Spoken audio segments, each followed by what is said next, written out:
panahon, iisa at nakatatak ang kauna-unahang himpilan sa paghahatid ng serbisyo publiko at balita.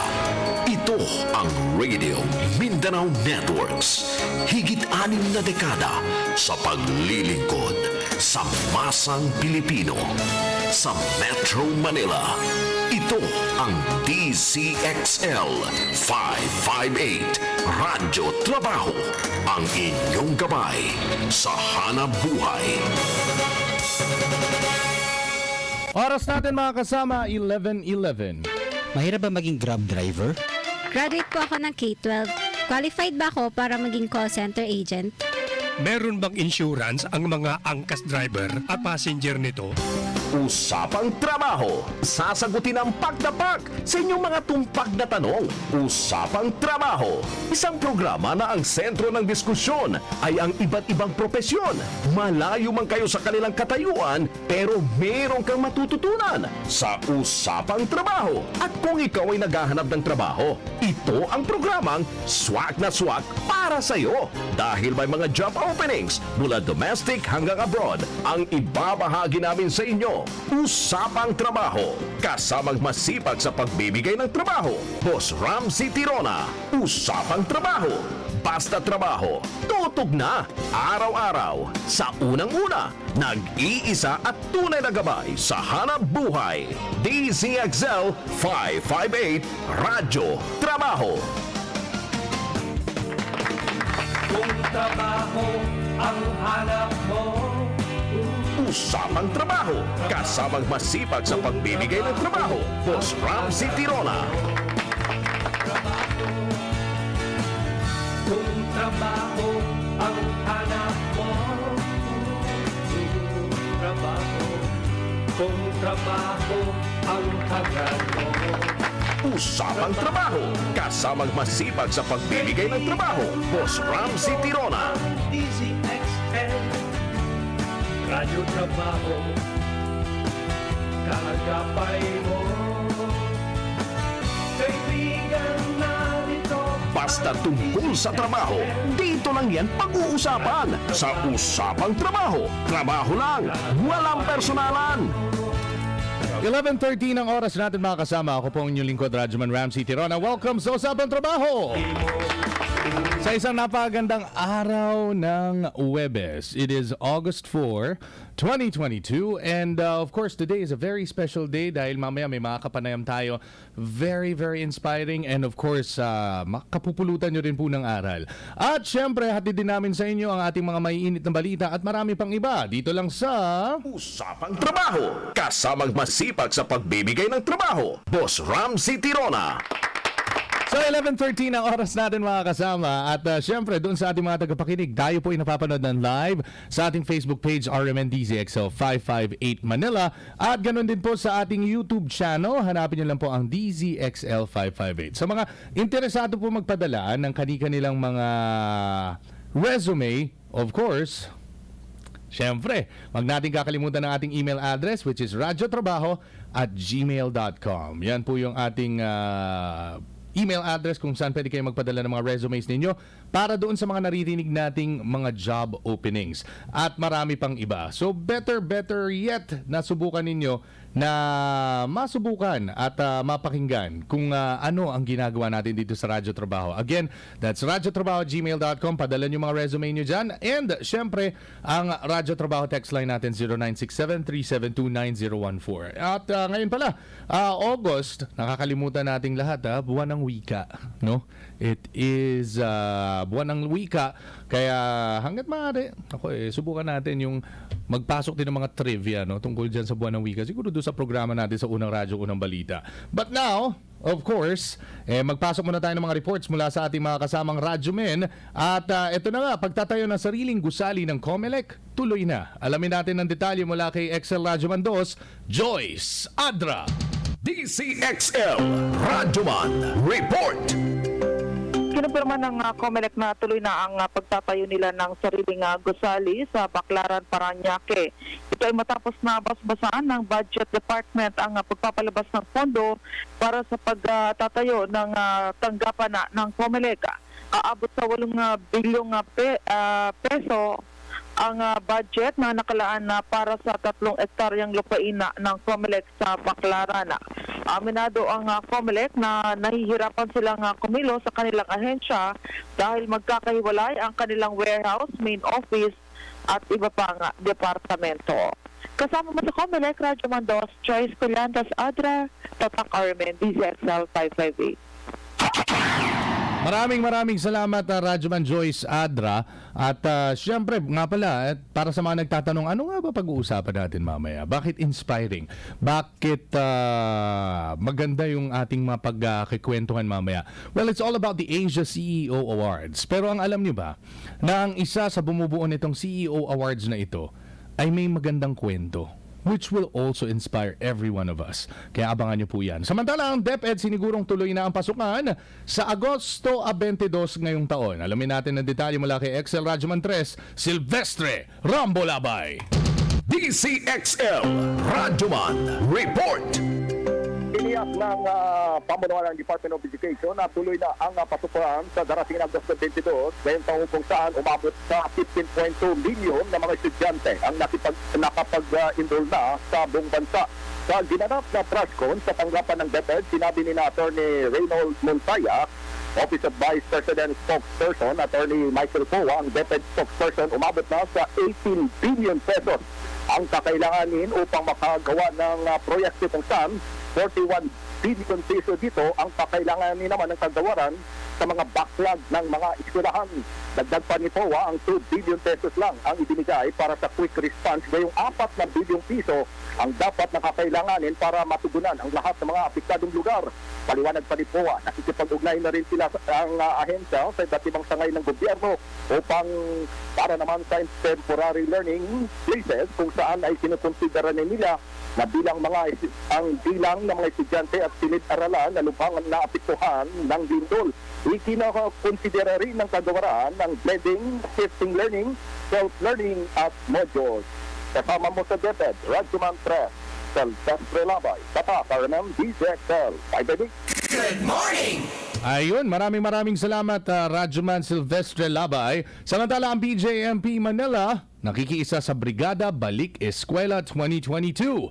Ang kasama natin sa balita, XL Radyoman 11, Eman Mortega. DZXL Radyoman Report. Radyoman Ramcy, nakibahagi nga ang ilang mga tauhan ng BJMP Manila sa isinasagawang Brigada Balik Eskwela 2022 dito yan sa lungsod ng Maynila. Bilang pagpapakita ng suporta at pakikisa sa pagbabalik program ngayong buwan ng Agosto, tumulong na rin ang tauhan ng Manila City Jail Male Dormitory sa pamumuno ni Jail Superintendent Mirasol Vitor sa paglilinis sa ilang paralan, partikular sa P. Gomez Elementary School. Buo sa paglilinis ng BJMP Manila personnel, nanguna rin sila sa pagsasayos ng mga silid-aralan ng nabanggit na eskwelahan. Bukod dito, tutulong rin ang pamunan ng BJMP Manila City Jail Male Dormitory sa paglilinis at pagsasayos ng iba pang paralan dito sa lungsod ng Maynila hanggang ika-26 ng Agosto. Matapos naman ang pagkikisa ng BJMP Manila sa Brigada Eskwela, ay nagkasarin sila ng feeding program sa harap ng P. Gomez Elementary School para naman ito sa mga residente ng kalapit na paralan. Kasama mo sa lungsod ng Maynila, Radyoman 11, Eman Mortega, Tatak Armen, DZXL 558. Oras natin mga kasama, 11:19. In a short while, ating makikilala ang ating mga panauhin at ito nga may kinalaman sa Asia CEO Awards and we'll get to know ang mga bumubuo nito. Sa pagbabalik yan ng ating programa, ito ang Usapang Trabaho, oras natin 11:19. Basta tungkol sa trabaho, dito lang yan pag-uusapan sa Usapang Trabaho. Trabaho lang, walang personalan. That news was brought to you by ACS Manufacturing Corporation, ISO certified world-class quality. ACS. Cellphone Plus Gold. Kung nga pala, Sidney, nabuhan ako ng bukol sa aking suso. Subukan ko ang Santon Plus Gold, 2 kapsula, 3 times a day sa loob ng 3 buwan. Lumiit ang bukol sa suso ko. Cellphone Plus Gold. Mas pinalakas, pinagaling, pinahusay. Cellphone Plus Gold. Boom! Papaya! White Rose Papaya! Yeah, yeah, yeah! Boom! Puti ka! In 7 days, oh yeah, yeah, yeah, yeah, yeah, yeah! White Rose Papaya! New White Rose Papaya! May double whitening ng papaya extracts and vitamin B3. Clinically proven magpaputi in as early as 7 days with regular use. Puti ka, White Rose Papaya. Yeah, yeah, yeah, yeah, yeah. Papaya puti, papaya fast. White Rose Papaya with vitamin B3. Manufactured by ACS Manufacturing Corporation. ISO certified world-class quality. ACS.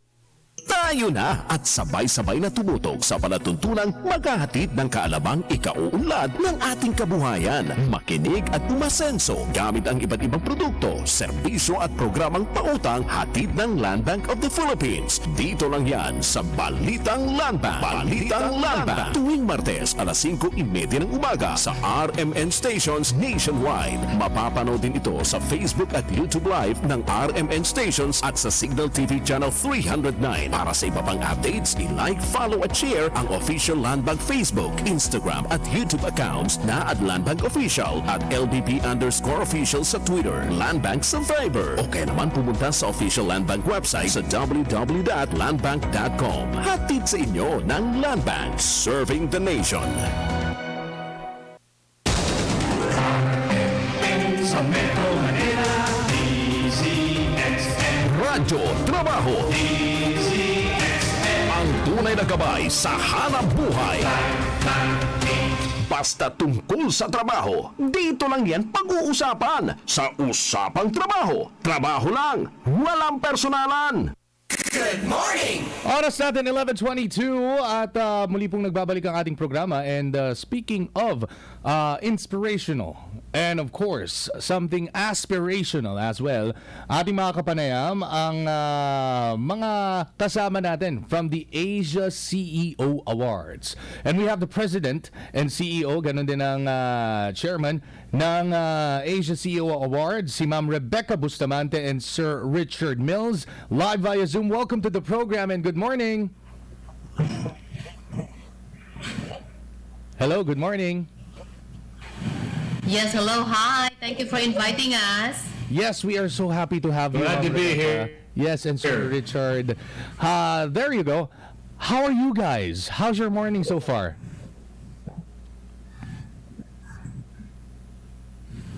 So,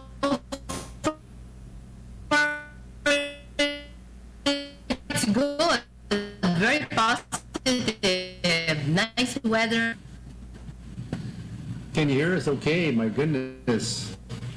Looking forward to talking with you, Ramsey. Yes, you know what? I'm also looking forward to talking with you guys. Well, of course, I've been hearing a lot about the Asia CEO Awards. And let's start with Ma'am Rebecca. Ma'am Rebecca, ano po ba itong Asia CEO Awards? And sino-sino po ba yung mga pwedeng maging awardees natin? Okay. Well, Asia CEO Awards is an also na yung mga leaders o kaya sa buong mundo. Okay? Sino ang mga pwedeng ma-recognize? Yung mga talagang tao na the leaders who's really contributing big things sa ating country, kasi sila ang magiging halimbawa para gayahin ang mga kabataan, because ACC Awards vision is to make Philippines first world country. Paano natin ma-achieve yun? By really following yung mga talagang magagaling na leaders. Kaya namin in-start yan. I see. So with the Asia CEO Awards and what you're doing for the past 13 years, what were the things that you've been seeing na talagang nakikita niyo na magiging isang magandang halimbawa para rin sa ating mga kababayan? What are those categories na nilalagay ninyo para mapasama dito, ma'am? Okay. Maybe you can explain the category, Richard. There's 13 or I think it was 14 different categories. There's individual awards for achievers that are individuals, and awards for organizations. The Sustainability Company of the Year, the Diversity Company of the Year Award, Entrepreneur of the Year Award, Global Filipino of the Year Award. So quite a diversity of awards, Ramsey. Now, Sir Richard, yes. Go ahead, Ma'am Rebecca. I think you're gonna add up something. Yeah. What's so nice, we are recognizing individual, organization, and also group. like that. Kasi parang yung individual na yan na kahit maliit ka lang na negosyo, individual, okay? We have the entrepreneurship. Meron din tayong SME, kung ang company mo is medium enterprise, marirecognize ka din doon. At meron din tayong napakalaking mga organisasyon, pwede rin kayo doon. So kahit anong level ninyo, pwede kayong mag-submit ng nominations dito sa kwan na ito. And you also asked earlier, Ramsey, sinong mga involved dito? Ang ating mga judges ay talagang napakagagaling na mga leaders, katulad ni Dr. Bernie Villegas, ang very famous nating economist. And of course, look at the credibility.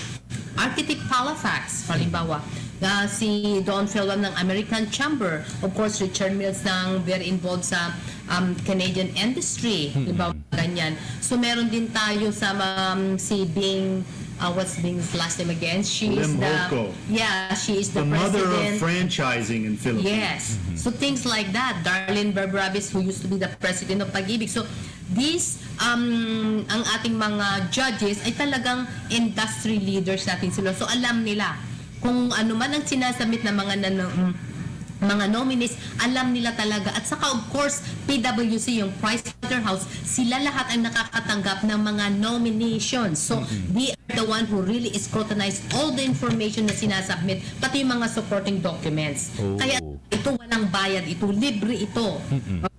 So, talagang kung naging Circle of Excellence ka, kung nanalo ka, talagang you deserve it. At talagang kayo ang magiging halimbawa para sa ating mga future leaders. I see. So ma'am, can you name us some of the notable awardees na napasama na dito sa Asia CEO Awards? Oh, very nice question. For example, our ex-President Ramos, she received an awards in 2019 and we're so pleased and thankful na naging kasama siya doon kasi ang ganda talagang ginawang contribution niya sa pagbabago ng country natin. For example, MVP also, Manny Pangilinan, kasi tignan mo yung mga business na dinadala niya rito, yung mga investors na pumapasok dito, look what happening. Mga things ganyan. Ganon din si Mr. Ramon Ang ng San Miguel. Katanggap din sila ng mga awards dito. So things like that. In terms of organization, katulad ng Smart, LBZ, who all the top, like also Multisys, like technology natin, alam niyo naman si David Almirol, yung kanyang contribution being a janitor and now becoming something else. So of course, mga ganun ang mga nakakatanggap ng awards dito and so many more. Sir, ma'am. Yes, Richard. Yeah. Yes, go ahead, Sir Richard. Well, just in all cases, I mean, sometimes they're the really high-flying type guys, women and men that Rebecca just mentioned, but as well, young leaders, young women, young men, small companies, startups. We also want to highlight them. And in all cases, it's to really show the best that Philippines is doing. Now that China is slowing, all eyes are coming on Philippines as really the growth future for Asia and the world. So get ready. We have to get everyone ready because we're gonna have strong growth and excitement. So part of that is we need to have a truly world-class event in Asia CEO Awards to highlight everything good that's going on in Philippines. Okay. Now, Ma'am Rebecca, you mentioned a while ago the story of one of the janitors who became successful and became a CEO.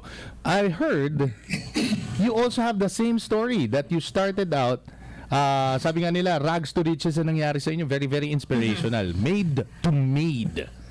Baka pwede nyo kaming kwentuhan para ma-inspire yung mga tagapakinig natin, ma'am. Okay. That's true, Ramsey. Yeah. So basically, I came from Pangasinan. 11 kami magkakapatid.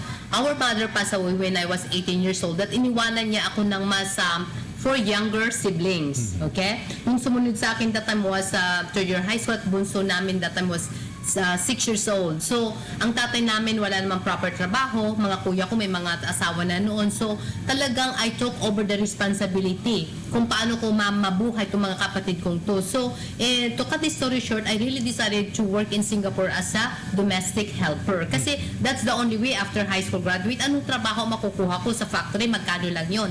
Tapos, ang dami naming utang sa bangko na namana ko. That was 100,000 peso. And I was making only 800 peso a month that time. Like, how can I pay the debt and how can I help my younger siblings? So the only way talaga is I went to Singapore to work as a domestic helper. So my goal is to be a domestic helper. So ano yung expectation ng amo ko? So I double my performance. So laging double performance, okay? Kasi I'm not sure to be a domestic helper kasi malinis na trabaho yun. Right? But I always set up goals. Ano ang goals ko noon? To be 4 years as a domestic helper lamang. And then, at the same time, habang ako yung nagiging domestic helper, nag-aaral din ako. I pursue my accountancy in Singapore. So, ibig sabihin, I work from 5 o'clock in the morning until 11 o'clock at night. From pagtulog ng mga amo ko, so from 11 to 1 o'clock, talagang nag-aaral ako noon. So, I maximize the time. Kasi we all have 24 hours a day, tama? Yes. So, it's up to us kung saan natin gagamitin yun. So, I really maximize my time wisely. Kasi talagang meron akong pangarap para matulungan ko yung mga kapatid ko at makabangon kami. So, cut this story short again, after 3.5 years na yung goal ko for years, na-achieve ko yun, then I'm able to pursue my career in Canada as a nanny. Bakit Canada? Kasi pwede kaming maging citizen. So, I'm able to move there for 2 years as a nanny. Nung nakuha ko na yung papel ko that I'm able to work outside, doon na ako nag-start ng negosyo ko after 2 years. Doon. So, I'm able to help and bring all yung mga kapatid ko lahat doon. And I'm so thankful and blessed kasi lahat silang gaganda na ng kanilang mga buhay. Yung mga kuya ko sa province, ang gaganda rin. So, the bottom line is work hard, do what is right, plant the seeds, delay gratification. So, ang dami kong pwedeng i-share, but of course, very short ang time natin, ano? So, yun lang ang ginawa ko. And because of doing yan, doing the right thing, malinis ang puso, malinis ang isipan, pagsamahin mo yon, talagang dedicated ka, and look at the outcome after. So, it's so nice na ngayon, nandito na kami sa Philippines, kami mag-asawa, to really give back sa bansa natin, to really showcase na tayo mga Pilipino magagaling, masisipag na kahit saan tayo mag-umpisa, kaya nating makabangon. Okay. So, Ma'am Rebecca, so what's behind the story of Asia CEO Awards is also coming from the story that you had sa buhay ninyo and then bringing it to life sa pamamagitan ng awards na to. Because when I work in Singapore as a domestic helper, I really experienced the difficulty of Filipinos that being treated na talagang parang talaga tayong basura lang or well, I'm sorry to you, but that's really the reality. Para tayong hayop. Na-experience ko talaga yun, napakasakit. And also the meaning of Filipina in 1986 in Webster Dictionary, at talagang kahit ikuan nyo yan sa Google, anong meaning na Filipina? Domestic helper. So I always thought that there's nothing wrong to be a domestic helper, but they don't have the right to put down us. So I always thought na someday napakagandang i-market natin ang mga Pilipino, tayo magagaling, masisipag na mga tao, at also ang ating country are one of the best, yes, right? I So totally talagang pinagkuhanan ko yun, nasa kuwan ko talaga, isipan ko talaga yun sa likod. So, and also it's so nice for me marrying a foreigner kasi Richard is so good to market Philippines. Kasi kung tayo ang mag-market ng bansa natin, walang makikinig. But if a foreigner says something good things about Philippines, nakikinig sila. So of course, the short term ni Richard ang pinag-usapan natin is really making Philippines as the business subway siya. And he mentioned earlier, Philippines, Vietnam, Indonesia are really the key Southeast Asia countries. And look now, look kung saan ang Pilipinas ngayon, napakaganda. Look ang infrastructure natin, ang development natin, napakagaling, di ba? And if you can see also so many investors coming to Philippines, so many foreigners coming in already, kasi ayaw na nila sa Hong Kong, ayaw na nila sa Singapore, napakamahal dun eh. While Philippines, they can easily invest and we speak English. Service are amazing. BPO, we are number 1 in the world. Look at that.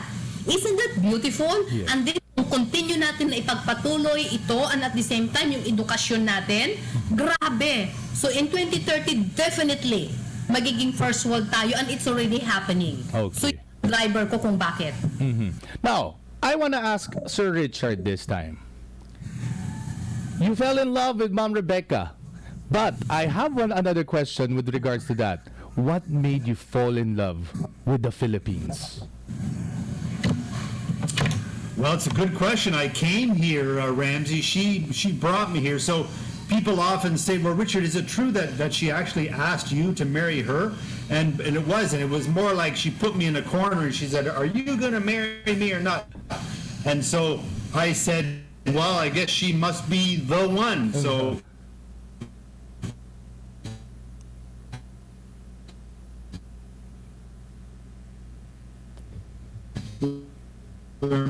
but she was just so adorable and really loving with Philippines. Okay. This is a country of great potential, and really we're going to see this in the next 10 years, 15, Ramsey. We got to get everybody in Philippines ready because the whole world wants to do business here and work with Filipinos, hire Filipinos, because there's a big opportunity ahead. So this is our message. I hope I could go on a lot more if you like, but I think that gives you an idea. Okay. Can I add something? Yeah. Yes, ma'am. In love in the Philippines? Okay. So basically, when I brought Richard in the Philippines in 1995, remember the Mount Pinatubo? Yes. Diba? During that time, if you remember Mount Pinatubo. And then Richard saw how Filipinos yung talaga buhay natin, especially in the province and in rural sa mga barangays. Richard really saw, like, he don't believe na ganun pala ang buhay ng mga Pilipino kasi syempre akala niya mayaman ako. Kasi when I met Richard, I already have a business. I'm driving a Volvo, things like that, and I speak good English, kahit na crooked English, okay pa rin, right? And then, of course, the way yung lifestyle natin. But when I brought him to the Philippines, sabi niya, this is where you came from, you guys. And while you are so happy in Canada, you work hard. And then, Filipinos really deserve to be recognized and to be marketed. Kaya talaga doon siya na fall in love how we were, especially in barangay and in the province. You remember that, Richard? I do. Yeah. Ganun pala yung kwento nun. Now, let's go back to the Asia CEO Awards. I want to ask Sir Richard, how were you able to keep the awards running for 13 years? And what are your biggest milestones, Sir Richard? Well, it's not that hard. Actually, we've got Filipinos to run it for us, Ramsey. There's so much excitement as the economy. When we started it, the economy was still pretty slow and so forth. But now it keeps on going. Like, I know everyone still some people put down Duterte, but the work that they got done on infrastructure was remarkable. Well, no other country in the world has come out of this COVID pandemic in a better situation than Philippines because of the infrastructure that they kept building all the way through. So we're going to reap the rewards of that, people will, over these next 10 years. And especially as I mentioned, other countries are not quite so exciting, but Philippines really is one of the high flyers that's coming. So, yep. So, one more thing, Sir Richard. I know you've been talking a lot of great stuff about the country. What makes you that positive about the country in the next few years? Well, okay, I mentioned infrastructure. At the stage of really having world-class infrastructure in place. Already so much has been done. It's one of the few countries in the world that has a large English-speaking, relatively well-educated population. This is a huge advantage. While all other countries, Europe and China and so forth, Japan, are aging, where most of their concerns are dealing with an aging population, Philippines has a young population that are active, dynamic, work-oriented, and want to move ahead. And you can speak English to them, and they talk back. This is one of the rare places in the world where you have that. Tourism. Philippines has, a pleasant, nice bunch of people that are nice to get along with and want to have you happy, as well as some of the best beaches and weather and sand in the world, ocean, natural diversity, all of these advantages are in place. So, again, while other nations have, less attributes, Philippines, really, everything is coming together, and this is going to be it, I think, these next 10, 15 years. And this isn't just me. Most economists across Asia and the world will tell you similar stories. I'm not just making this up because I like Filipinos. I mean, that's probably part of it, but mainly it's because this is what the data says. Yep. This is Philippines' turn now, and we got to get all we can while we can. So we really got to promote and let everybody know that Philippines is open for business. Let's get everybody working and moving up in their careers and lives. Yep. Okay. Thank you very much for that, Sir Richard and Ma'am Rebecca. You know what? I've been looking forward to interviewing you because it was just then that I realized, checking my inbox, my emails, I have been receiving mails from Rebecca Bustamante and Richard Mills, and then finally I get to see them. I have subscribed to your newsletters because I have seen the story of Ma'am Rebecca, and it's really inspiring. So that's why I've subscribed to the mailing list, and I've been receiving mails from you guys, and finally I get to meet you guys, even though it's not personal. But you know what? Meeting you guys and sharing your stories, it's been amazing talking with you guys. Now, of course, the entries, you can still submit the entries for the Asia CEO Awards. How can they do that? Okay. Just go to the website. It's at asia-ceo-awards.org, and then click the button Nominate Now. August 5th is the deadline, and it is a hard. Not really. I mean, it's there won't be extensions, but it's just a simple one-page nomination form that people fill out. Attach any supporting information you have, of course, and that's it. We want everybody involved. We want them. We want to highlight the good work that they're doing, so that they can expand and hire more people and grow. Okay, that's the purpose. So can I add something about the nomination? So when you go to the website, as what Richard said, you click the Nominate Now. When you click the Nominate, there's 14 categories will come out. On those 14 categories, click which one you want to nominate. When you click that again, then that's when you fill up all the information, at least 500 words. What most important is the direct information. You don't have to use deep words, The more simpler, the better. Yes. More direct, the better. Okay? So once you explain why you don't have to hire a PR or something to create those words. When you do personally, it's better. Okay? Then when you finish, you attach the supporting documents. When you attach the supporting documents, and then you said send, click it, go directly to PwC. And PwC will connect directly whoever submit the nominations. So simple as that. And it's free. So you can nominate as many as you like. Okay, there's no fee. This is the real deal. No fee. Okay. When is the awards night happening? You don't pay to win these awards. Oh, sorry, go ahead. Yeah. Ramsey. When is the awards night happening, by the way? Okay, the awards night will be on October 11 in Marriott Grand Ballroom. So we're expecting about 1,000 people will be attending. So it will be beautiful. This is the largest grand ballroom in the country, and the only one that can hold our event. So she puts on a grand gala. This is caviar, champagne, entertainers from around the world, the whole deal. Everybody's dressed up in tuxedos and gowns. It's so You're welcome too, Ramsey. Yes. We want to have you. Oh, sure. I would love to be there. Yeah, you know who is our entertainer last year? Is Arnel Pineda. Wow, the journey. And who are we expecting this year?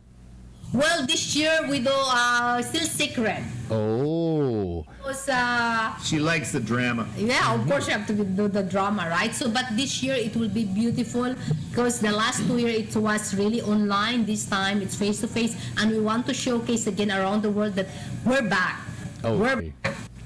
I would love to be there, and I'll do my best to be there at your event. But anyways, Ma'am Rebecca, Sir Richard, it's an honor to have you here at my program, and we are so happy to have you. Thank you for sharing your story, Ma'am Rebecca. And of course, Sir Richard, we love the positivity that you're sharing with us right now in a time where everybody's feeling down because of the pandemic, because of what's going on. It's nice to hear some people uplifting the spirits of Filipinos. And of course, we know that in the future, I think all together we can achieve that goal. Thank you very much, guys, and God bless you.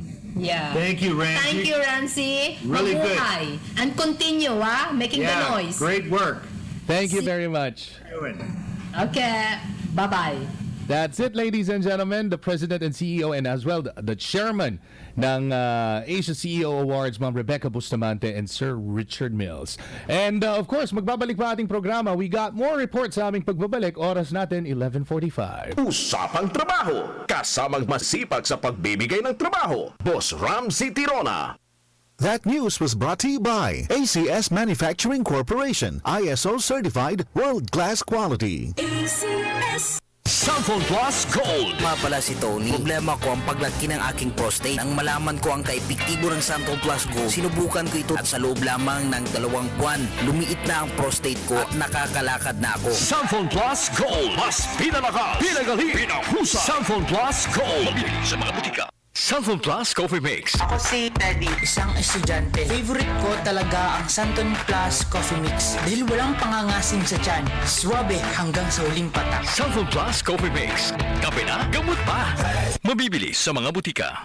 24 hours under protection ng Shield Bath Soap. Shield Bath Soap.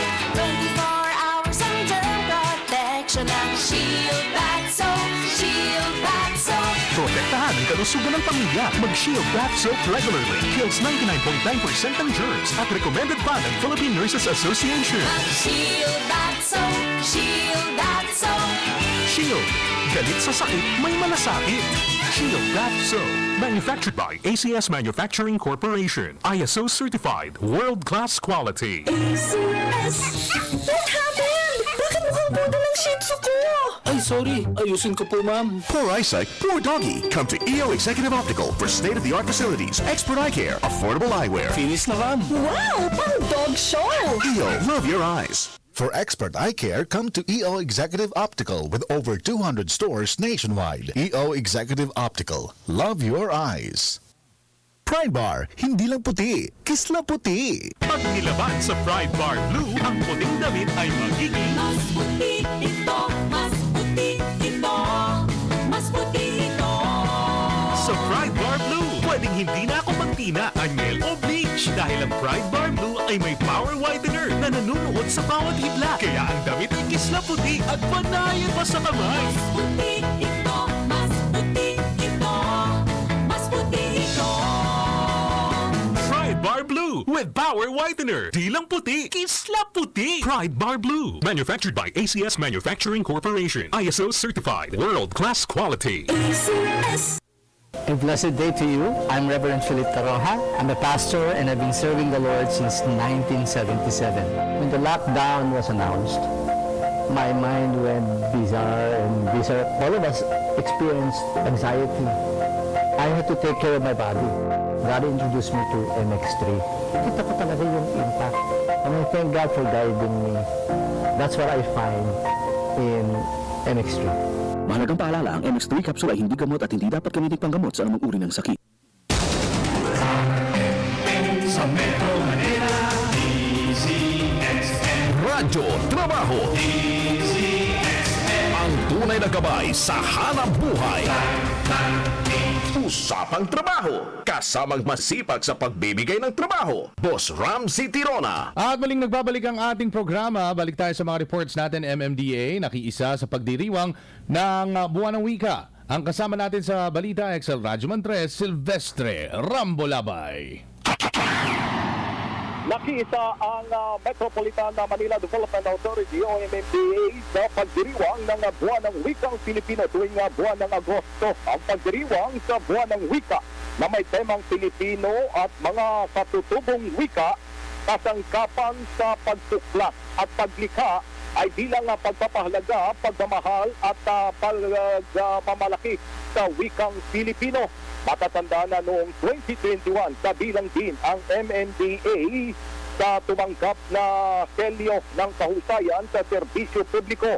Antas 3 na pagkakilala mula sa Komisyon sa Wikang Pilipino para sa pagpapalaganap at paggamit ng Pilipino ngayong panahon ng pandemya.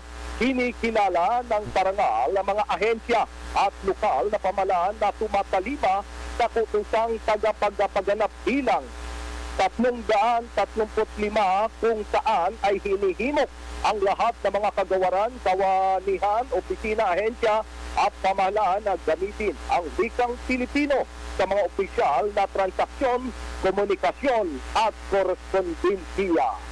Kasama mo sa MMDA, Radyoman 3, Silvestre Labay, Tatak, RMM, DZXL 558.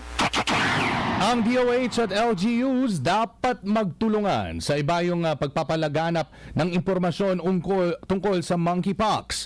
Ang kasama natin sa balita, XL Radyoman 1, Grace Mariano. Iginiit ni Davao City First District Representative Paulo Duterte sa Department of Health, mga lokal na pamahalaan at mga civic organizations na magtulungan para mapag-ibayo ang pagpapakalat ng tamang impormasyon ukol sa monkeypox. Ang apela ni Duterte ay makaraang maitala ang unang kaso ng monkeypox sa bansa. Paliwanag ni Duterte, mahalagang maipabatid sa mamamayan ang mga sintomas ng monkeypox, paano ito natutukoy, nakakahawa at tamang paraan ng paggamot. Ayon kay Duterte, ang information drive ukol sa monkeypox ay kailangang maipaabot sa bawat komunidad, lalo na sa mga opisyal at kasapi ng barangay. Tiin ni Duterte, ang tamang edukasyon ukol sa monkeypox ay pangontra sa mga maling kaalaman na maaaring maging batayan ng pagwawalang bahala ng publiko na magreresulta sa pagkalat ng sakit. Kasama mo sa kamera, Radyoman 1, Grace Mariano, Tatang RMM, DZXL 558. Pagpapataw ng VAT sa lahat ng digital transactions inihain sa Senado. Ang kasama natin sa balita, XL Radyoman sa East, Conde Bata. Isinusulong sa Senado ang pagpapataw ng value-added tax o VAT sa lahat ng digital transactions. Sa Senate Bill No. 250 na inihain ni Senator Pia Cayetano, pinapapatawa ng VAT ang lahat ng pagbebenta at palitan ng produkto at serbisyo na ginawa digitally o electronically. Kabilang dito ang online shopping, online video game, social network, online courses, webinars, online newspapers at may digital content tulad ng pelikula at musika. Nilinaw ni Cayetano na hindi ito paglikha ng bagong buwis kundi nililinaw at pinalalakas ang kapangyarihan ng Bureau of Internal Revenue o BIR sa pagkolekta ng VAT sa lahat ng digital service provider na nakatalaga sa loob at labas ng bansa. Nakabatay din anya ang panukalang batas sa naunang inihain naman ng Kamara noong 18th Congress kung saan layunin na gawing pantay ang trato at pagpapataw ng buwis sa traditional at digital business. Kasama mo sa Senado, Radyoman sa East, Conde Batak, Tatak RMN, DZXL 558. At mass blood donation activity isinagawa ng Taguig Pateros District Hospital. At kasama natin sa balita, XL Radyoman 3, Silvestre Rambo Labay. Naging magsasagawa ng mass blood donation activity ang Taguig Pateros District Hospital sa Barangay Western Bikutan. Ito ay upang madagdagan pa ang supply ng dugo sa mga ospital sa lungsod. Sa tulong ng Taguig Pateros District Hospital at ng Rizal Medical Center, umabot na sa 100 na blood donor ang nakapag-donate ng dugo. Naging mabilis naman ang proseso mula sa registration, assessment at sa mismong bloodletting kung saan ay nakatanggap din sila ng munting token at libreng t-shirt matapos ang pag-donate ng dugo. Ang programa ay bahagi pa rin ng katatapos lamang ng National Blood Donor Month na may temang dugong alay mo, sagip sa buhay ko. Ang mga nakapagbigay ng dugo ang mga donor mula sa iba't ibang barangay at organisasyon sa lungsod. Magpapatuloy ang mass blood donation activity sa Taguig Pateros District Hospital tuwing Miyerkules mula alas 8 ng umaga hanggang alas 12 ng tanghali sa buong buwan ng Agosto. Naniniwala naman ng lokal na pamahalaan na kahit tapos na ang selebrasyon, ang mga programang tulad nito ay makakatulong bilang pandagdag supply ng mga dugo para sa mga pasyenteng nangangailangan ng dugo. Kasama mo sa Taguig, Radyoman 3, Silvestre Labay, Tatak, RMM, DZXL 558. Good morning! At maraming salamat po sa inyong pagtutok sa ating programa. Of course, we would like to thank none other than Ma'am Rebecca Bustamante, and of course, si Sir Richard Mills for being our guest today.